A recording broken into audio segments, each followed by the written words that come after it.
Okay, so the first item is the election of officers. Since we don't have the current chair here, I believe we have to, Chair Pro Tem needs to be elected. Dave can go over that process. Yeah, I'm Dave Sevchek, the city solicitor, and there needs to be a chair pro tem elected to preside at this meeting. Oh, And then the chair can be elected at this meeting.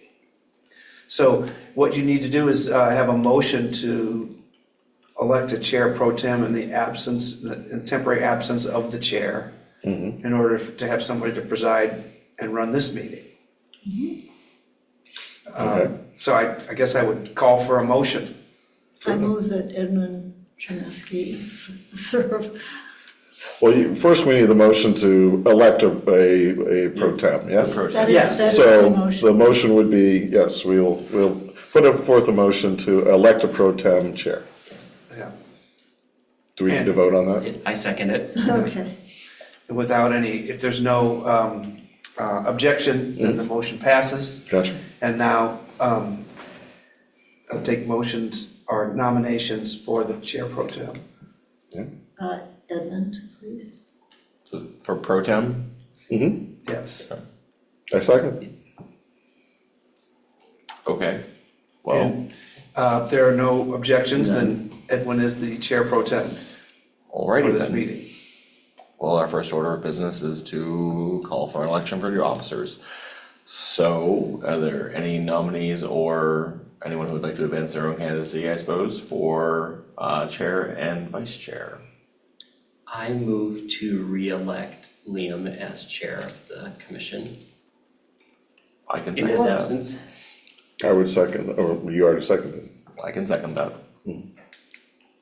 Anyone Are you else? taking any other nominations? Would you like to nominate Yes, I would like to nominate Edmund as chair or vice chair? chair. Okay. I can't second that one. You don't actually need a second for Okay. nominations. Okay. Okay. Just force of habit. So I you have suppose. two nominees now, and so you should take a vote. All right. All those in favor of Liam assuming the chairmanship for Chair, another, the chair position for another year? Say, Can I ask a question first? Does he have to agree to this, or can we? We are assuming that he is in agreement with this. If for some reason we find out that he's not in agreement with this, then we'll have to redo it. I gotcha. Okay. Sing. Rebecca, Hi, I'm here. Yay. Yay. to bring you up to speed, we have to elect new officers. We were taking an initial vote on Liam's nomination for chair for another term. Okay. And there are two candidates. Emery has also nominated myself. Okay, cool. Are we doing vice chair too? We do have to do nominations for vice chair as well. Awesome. Sounds good. So, do you have anything you'd like to say? Discussion. I would. I'm fine with the slate. Okay. The reason that I didn't second or Liam is because he has let us know in the past that he wanted to be, and he did not this time. And he's had 2 terms, so I assumed from that he did not. Oh, That could be an unwarranted assumption, but. nice. Yes. Okay. When I was vice chair and Liam was chair, he was very much encouraging me to go ahead and take the chair role. So I don't think he would be opposed to Edmund taking that. I just wanted to put that out there. Thank you. Matthew, anything you need to add? Nope. Okay. So I guess since I had started that one, I don't know how to do a vote on myself here, so I could start with the one on Liam. If you are not interested in, if you don't, let's vote for Liam for the chairmanship first. So, I think the way you would do it is take a roll call vote on that works. the chair. Okay. Mr. Keebler? I would vote for Liam as continuing. Okay. Anne Marie? Well, I have to go with my nomination for now, Okay, so. I vote for Liam. okay. Rebecca? I don't vote, that's a no, sorry. For me. You have to state which person you Yeah. vote for. Oh, I thought we were just doing Liam first. No, we're doing a roll call vote. Correct. Oh, I see, Edmund, sorry, Edmund. So now I'm the tie vote. I do remember Liam stating previously that he was willing to take the role but was not seeking it. And while I'm in the same position, he's not here, so I guess I will vote for myself. Okay. So vote All right. 3-2. Would anyone like to nominate someone for the vice chair position? You can no longer nominate me. I'd like to nominate Liam. Is that possible? If you'd like. Any other nominations for vice chair? Associate members cannot be elected, correct? Rebecca, you served as vice chair when you were an associate, I believe. Yeah. As far as I know, that is okay. Sorry, what was the question? Can associate members serve as vice chair? Is Liam a think so. associate? No, he is not. Okay. I think it has to be a regular member. Is that your regular member? Yeah. Okay. I think Liam would be a fine choice for vice chair. Any other nominations? I agree, no. I second. Okay. For formality's sake, if there are no other nominations, then we'll do a roll call vote again. Rebecca, I'll start with you. I vote for Liam. Okay. Matthew? I vote for Liam as well. Anne Marie? I do as well. And I do as well. And we'll make it unanimous. Okay. I don't have the script, but we don't have anything to vote on today, so. We have the Do you have annual the training agenda? is the second. I have it on my phone, but thank Okay. you. Great. No, I know we have the annual training. I don't have the script for the way Liam usually start the meeting, that's all. Okay, gotcha. But we also have no one to, Yeah. proposals to vote on today, so I suppose we can commence with our annual trainings. Legal has requested to go first, if you're okay with that. It's fine with me. Certainly. So I need to pull up the PowerPoint.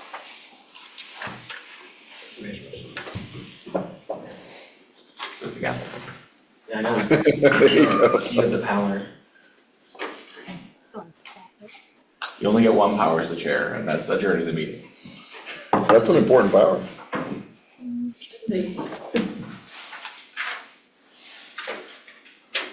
You all see, I can slide back. I recognize that I am taller than at least two other people here, Oh, no problem. I can see easily. I think I need. and I'm also closest, so it's easier. Gotcha.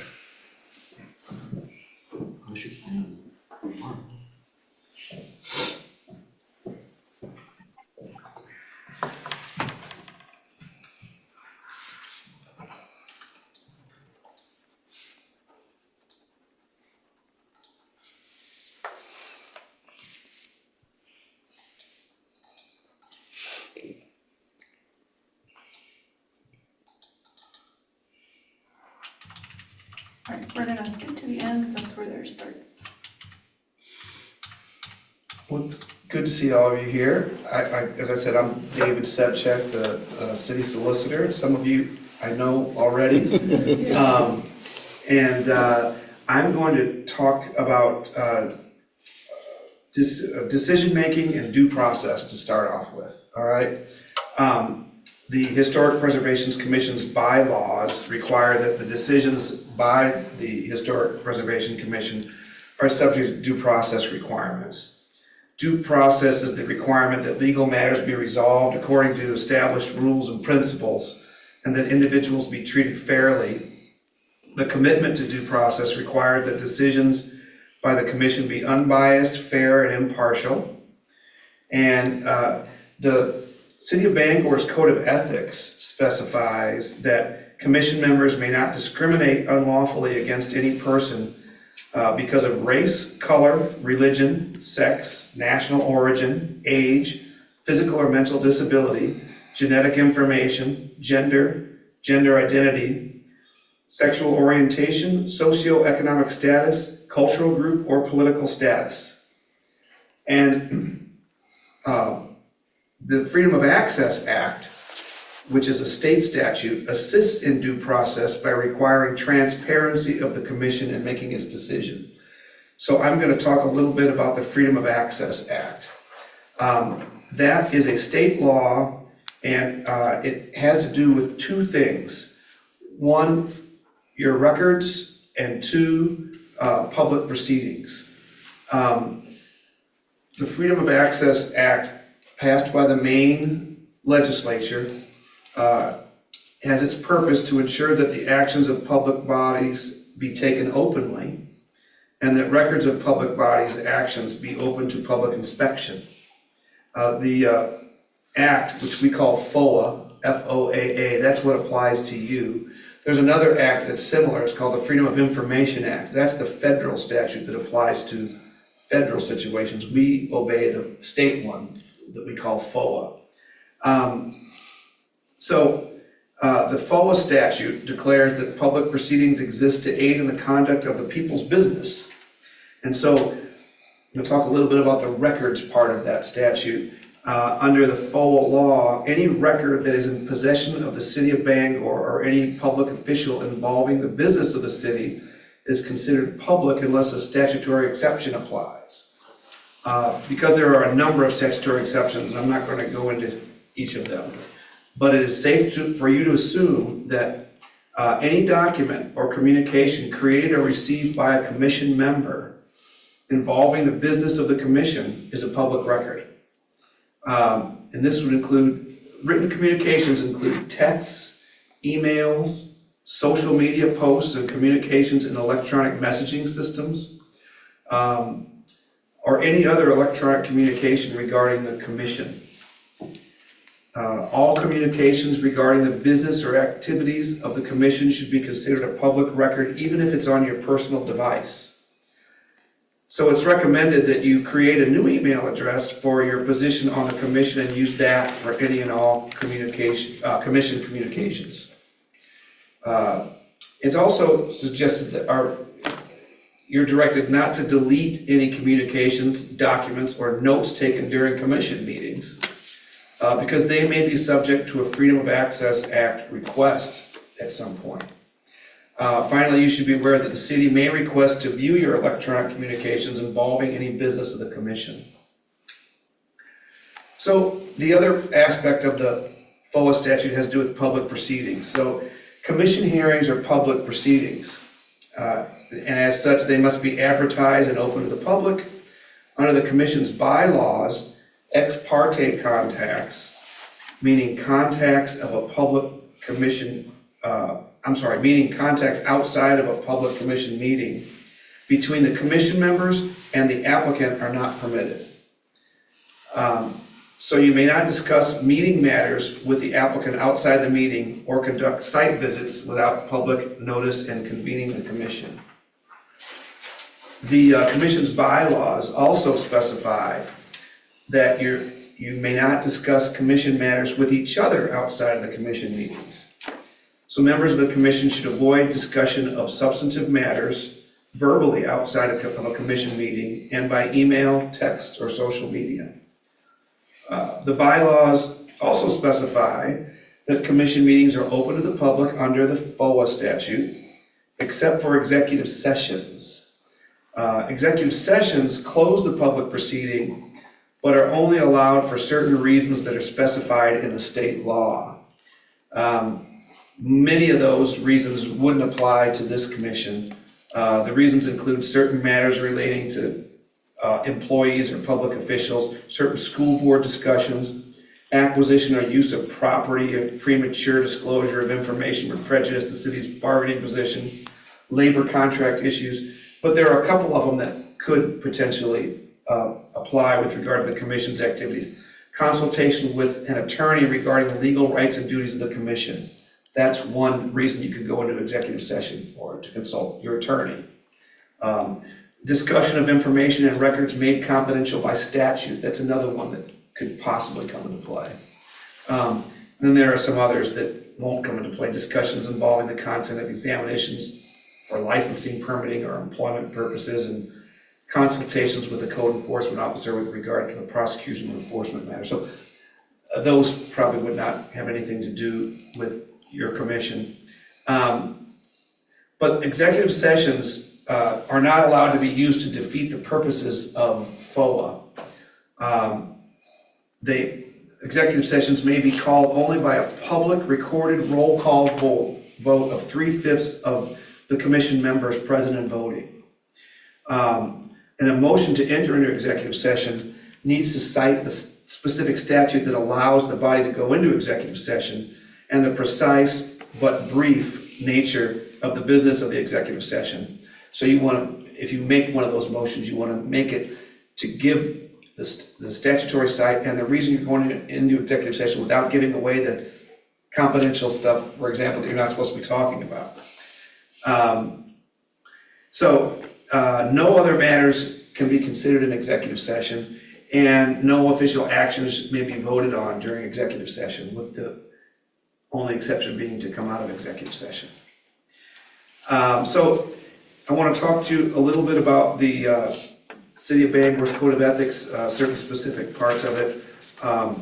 The first part I want to talk about is conflicts of interest. The Bangor Code of Ethics specifies that commission members are not permitted to participate in the deliberation or vote or otherwise take part in the decision-making process on any agenda item before the commission in which they or a member of their immediate family has a financial or special interest other than an interest held by the public generally. Any commission who believes they have a conflict must disclose the conflict to the commission at or before the meeting where the agenda item will be discussed, before the discussion on the agenda item. When in doubt, it is always best to err on the side of disclosing the issue. The Code of Ethics also says that fellow commission members may raise the issue of a conflict of a fellow commission member. Once a potential conflict is disclosed, the commission needs to vote based on the facts before them and before any discussion on the agenda item on whether the individual indeed has a financial or special interest with respect to the agenda item concerned that is different from the interest held by the public generally. All of the commission members participate in the vote except the person who is alleged to have a conflict, and the majority of the voting members decides the issue. If the majority votes that a conflict exists, then the member with the conflict leaves the room and does not return until that agenda item is over with, and doesn't participate in any of the discussions of the commission with respect to that item. If the majority of the voting commission members vote that there is no conflict, the member should participate and vote in the agenda item. So there's a section of the Historic Preservation Commission's bylaws, it's section 2.2, that specifies that all regular members must vote on every item unless excused from consideration because of a conflict of interest. So that commission member is not allowed to abstain from the vote if the commission votes that there is no conflict.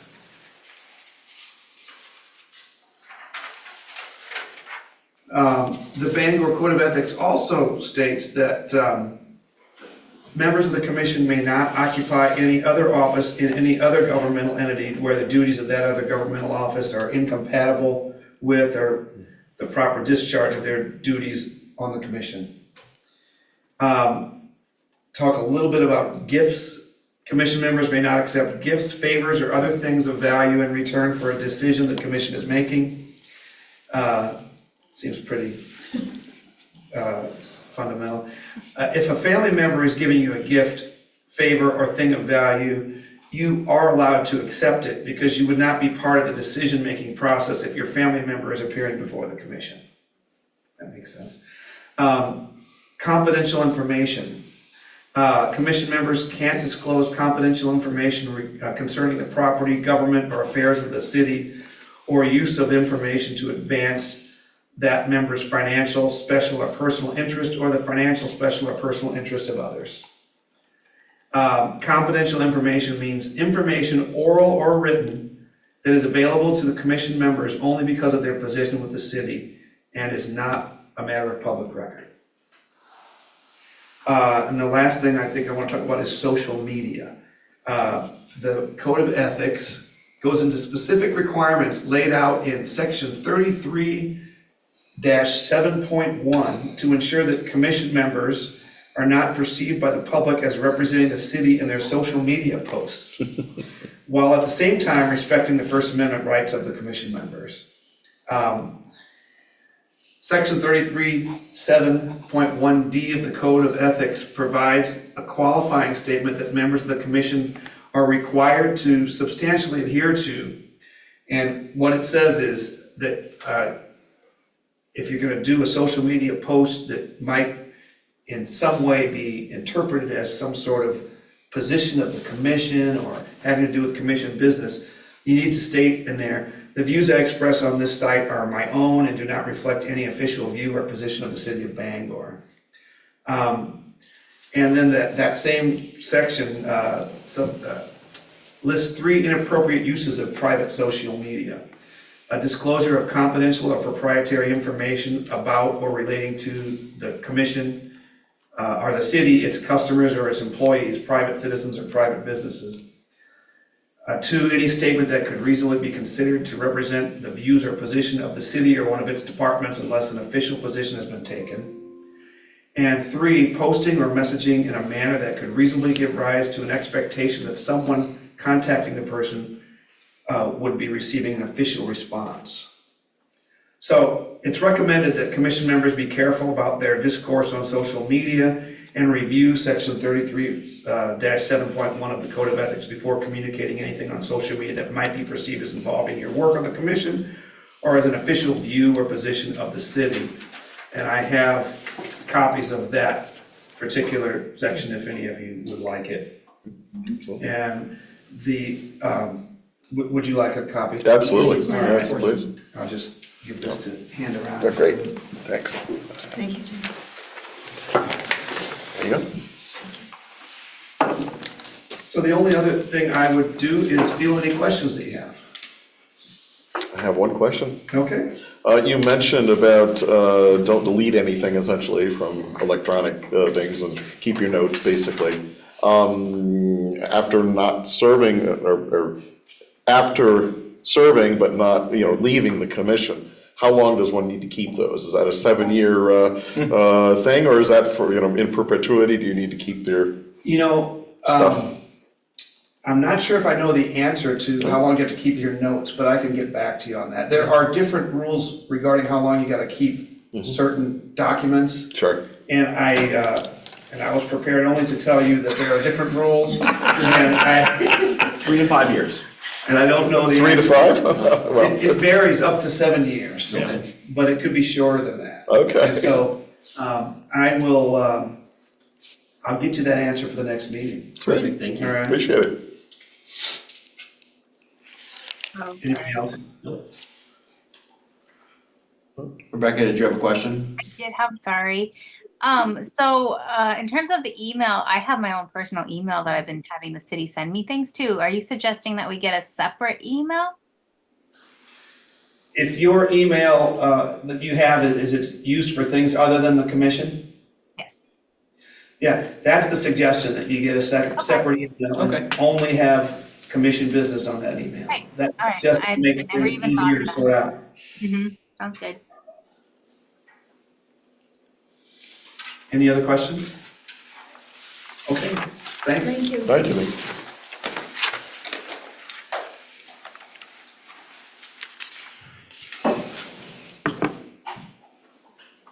Okay, so this will look pretty similar to the training that you were given last year, but it's always good to have a refresher, I guess. So let's see. Let me try to move some of this stuff out of the way.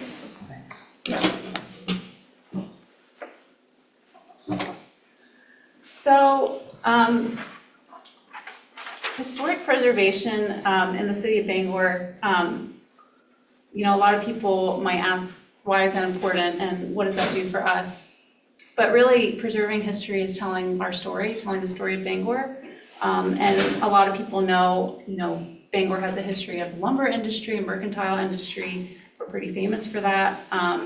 Many people know Bangor as the service and cultural center of northern and down east Maine, and also as a gateway to other Maine vacation spots like Bar Harbor and things like that. But Bangor also has a lot of importance in its own right. We're a very historical city with a lot of important historical sites, as you already know. And a lot of what's interesting about a lot of our historic sites is that we have this connection to Boston. A lot of parts of the city were planned by architects out of Boston. And there was just this interesting connection with that city in Bangor. So yeah. And so historic preservation really gives us that sense of identity and who we are. And that's a lot of what we heard during the comprehensive plan and the economic development strategy was people really appreciate Bangor's uniqueness and our neighborhoods and these things that show who we are. And a lot of our historic districts have this pedestrian scale, this human scale. When you walk down the street, it's attractive for our small businesses, and it just creates livable neighborhoods, which is what we strive for. And the other thing is that once something historic is gone, it's gone forever. And we saw that during urban renewal. A lot of people look back on that with a lot of regret and a sense of loss because we can't get that back. And there was just a significant part of the city that was taken out with that. So, and Bangor we make investments in our historic districts through things like CDBG with our facade grants and things like that. So I think that's something really great that we do. So the three primary things that are regulated in Bangor are historic districts, sites, and then landmarks. We don't have any historic landmarks yet, but that's something that was brought up during the comp plan process, something that we might want to look into for like our parks and things like that. And actually last year, a citizen brought a project to us, or not a project, but a site that they felt should be eligible. It was the Fog Bridge on Ohio Street. It was built in the 1870s. It has this interesting stone arch. And actually, the Maine Historic Preservation Commission actually determined that was eligible, so we might want to look into nominating that in the future. So this is our map of historic districts. It hasn't really changed a lot recently. And if any of you don't have this or you misplaced it, let us know and we'll get you one. But obviously, a lot of our historic districts and sites are congregated around downtown and then the neighborhoods just directly surrounding downtown. So the first district I'll go over is the Theological Seminary. It's a really interesting campus. It's one of the oldest institutions in the country, founded in 1811. And it's just really well laid out, and it's got this really prominent spot up on the hill on Hammond Street. And then we have the Broadway Historic District, which is one of our most famous districts. A lot of people outside of Bangor know about this district. It's tied to a lot of important figures in our history, like Civil War heroes and people in the lumber industry and things of that nature. And it also has the John Baptist School, which is pretty well known as well. And then the Great Fire District also has, again, connections to Boston. The Boston architect Warren Manning drew a city plan that included this district, and this is one of the core business districts in Bangor. The High Street Historic District is one of those residential neighborhoods that was just outside downtown, but it does have some commercial uses that have taken place there over time. But the great thing about it is that that's been done really respectfully with what's there. Sorry. Just kind of goes to show the power of regulation of historic districts, that regulating that exterior can allow you to keep that character, but also allow flexibility in the interior uses of the business or the building. And then the Main Street Historic District, obviously also one of our core business district areas. And that's really the gateway to downtown into Bangor. The And teeny then- one, What? the teeny one. Yes, State Street Historic District, probably our smallest one, just has 3 buildings in it. And, but there are other structures and things along State Street we might want to look at in the future for incorporation into that district. A quick question, you're talking about incorporating a district. How does one expand the district to incorporate those things? You would want to, first, check with Maine Historic Preservation to see if it's eligible.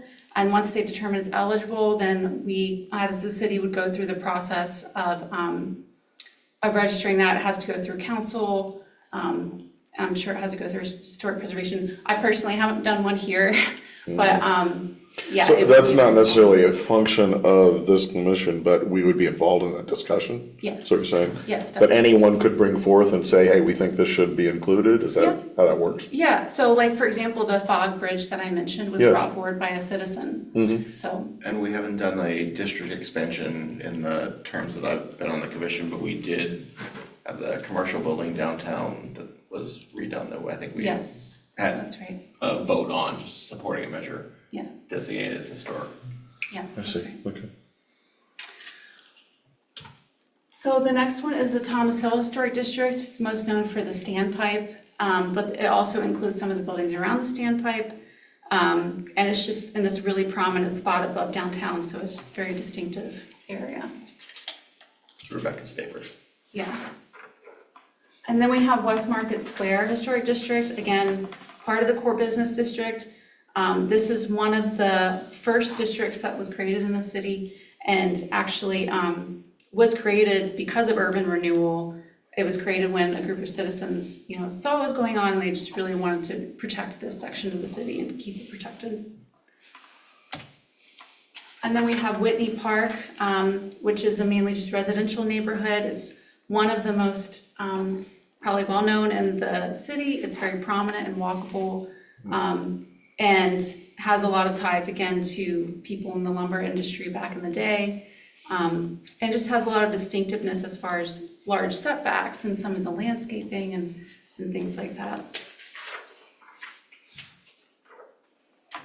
And so the basics of how the Historic Preservation Commission works, a lot of you are already familiar with this, but you have your members and your officers, and you just want to make sure that when you're approving a project, you are very clear about what they need to do, especially if you're putting conditions on the project, so the applicant knows when they leave what they are allowed to do and what they're not allowed to do.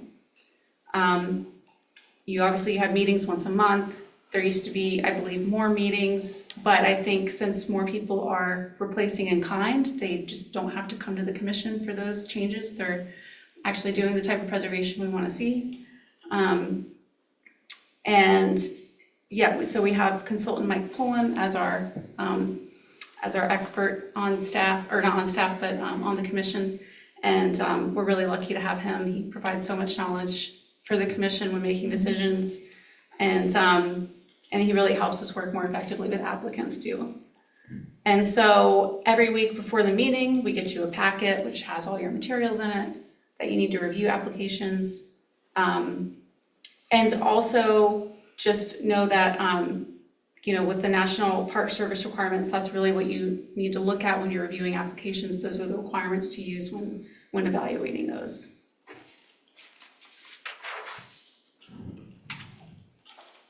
So people have to go before you as the commission when they're doing an exterior renovation, they're constructing a new building or addition, demolishing or moving a building. I haven't seen anybody apply for demolition or moving a building since I've been here. It's pretty much all exterior renovations, as you all mostly know. So yeah, I'm good that we don't see requests for demolition, so. Minor alterations are things that don't significantly alter or affect the historic property. That can be done by staff, although it does have to be signed off by the chair. And then it gets signed off by me as the planning officer, and then the code enforcement officer. Quick question. Yeah. How is it determined that it's minor? Is that something that Mike would weigh in on and say, oh, this is really a minor thing staff can handle versus the commission? How does that work? We as staff determine that, but also the chair, if the chair feels that it needs to go to the full commission, then we can do that too. I see. Yeah. Okay. So things that are exempt, there are a few exemptions from HPC and even staff approval, and that's maintenance, but maintenance, it's specifically defined in the ordinance as far as what qualifies.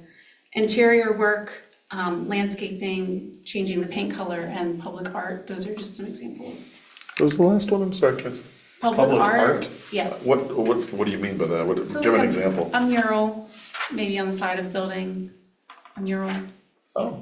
yeah. And I guess I'm curious about the term public. So public art is just something that is out there in the public eye, in I the see. public realm, Okay. yeah. So some of the things that empower you as HPC to make these decisions are the 10th Amendment, the powers of zoning, which empowers you to protect health, safety, and the public welfare. And then the case Berman v. Parker from 1954, that really broadened the ability for communities to say which things are important to them. Parks gave them the ability to say, we require this as part of development, and just gave a lot of empowerment to communities for things like that. And then the Penn Central Transportation versus City of New York in 1978 was very pivotal. It really gave that power to cities to control aesthetic features and preservation and things like that in the public interest. But it did have some stipulations on it, which I'll go over a little bit later.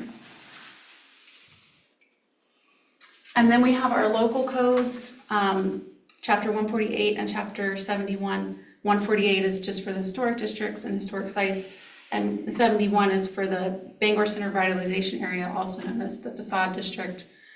Sometimes they overlap, but there's also areas that don't. And the revitalization area can sometimes be confusing for people because it has slightly different parameters than the historic review. But these are the two chapters you should look at when you're reviewing the applications. So, and they do pretty much mirror the Secretary of Interior National Park Service standards. These are, definitely what you need to use when you're looking at applications. If any of you don't have these, you can go on the National Park Service website to find them, or we can get them to you. Just let us know.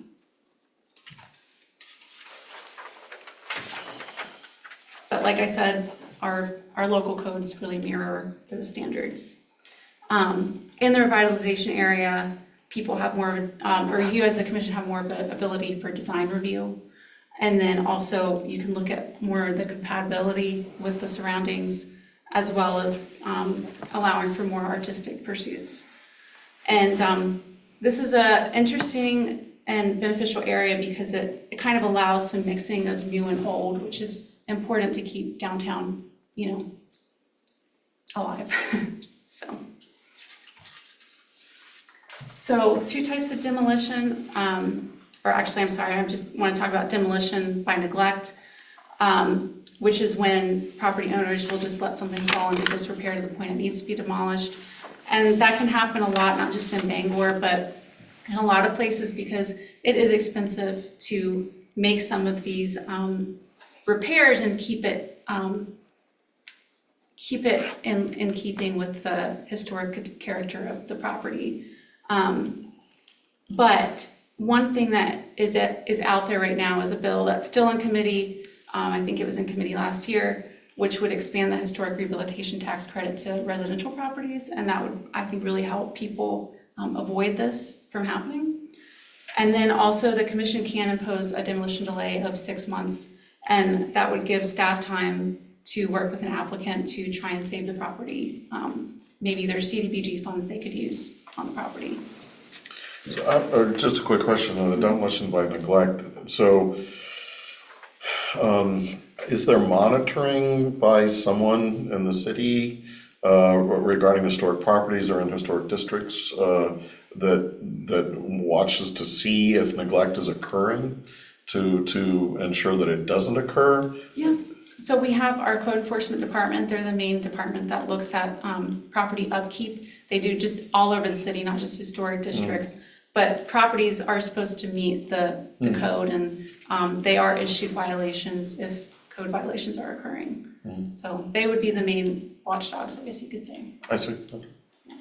And then they are though a complaint-driven department, so if somebody complains, they would have to go and look at it and send a violation notice in that case. So Bangor is what's called a certified local government. And that allows us to pull from more funding for like survey work and things like that from the state and federal government. We're one of the leading communities in the state for historic preservation and one of the earliest adopters for historic preservation regulatory practices, which is pretty neat. And that brings me mostly to the end.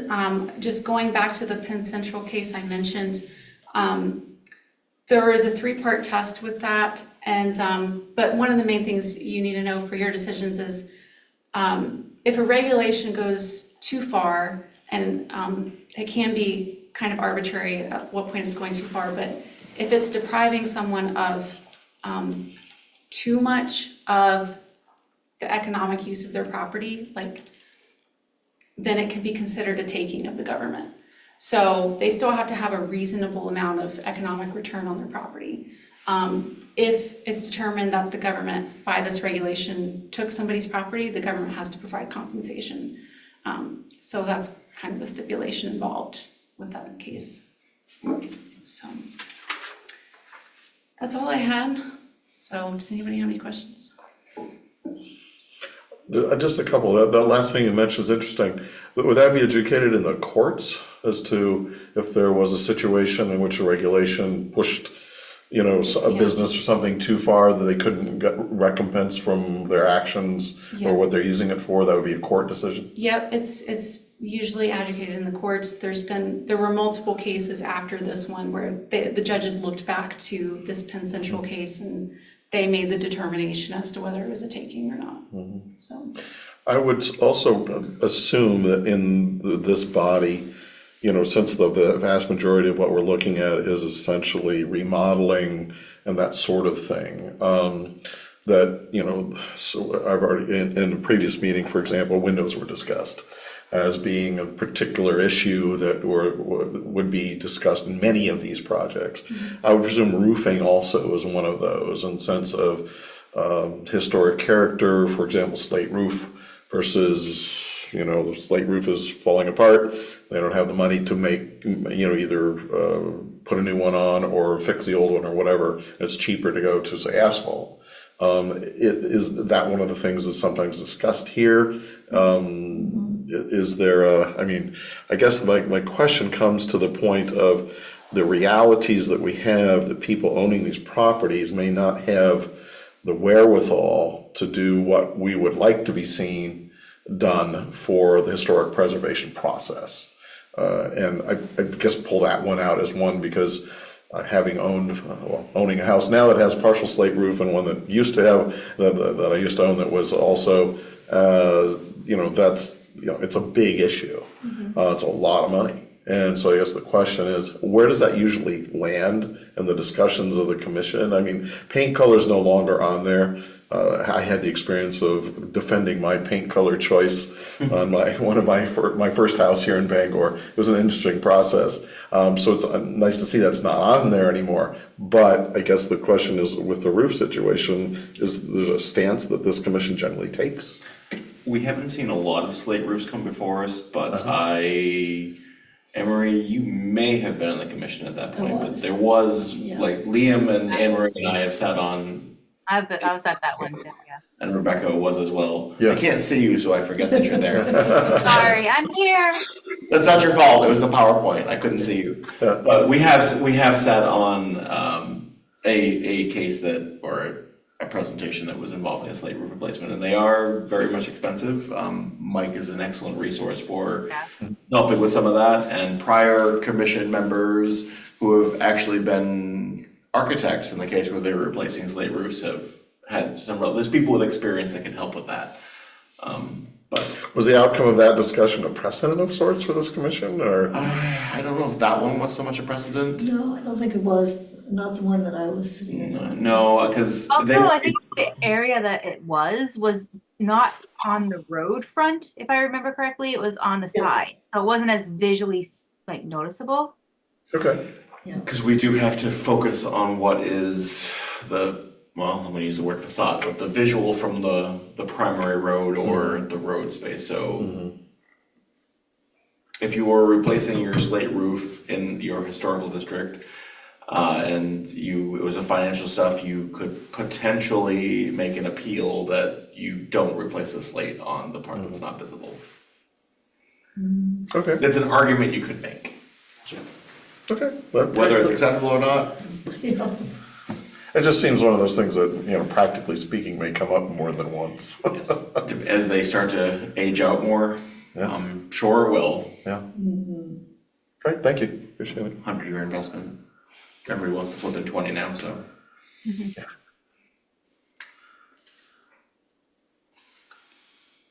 Any further discussion? I don't think so. So I think we just have minutes at this point, since, so would anyone like to put out a motion to approve the minutes from our previous meeting? The end of 2023. I move to accept the minutes from our last meeting of See, 2023. it's not me anymore, you guys are gonna do it now. I don't think I was an actual member. Would then, anyone so I like to can't do that. second? I'll second. Motion to approve accepted and call for a vote. If he wasn't here, you can't vote for it, correct? So So, Amber, I wasn't really, I was here, but I was not a Yes. member. Rebecca, and I also vote yes. This ends our agenda. I am, There's the gavel, use my time. here you go. So Anya, you take the notes, right? Well, Sarah's taking the minutes. Sarah's- Yeah. Say- say- You both do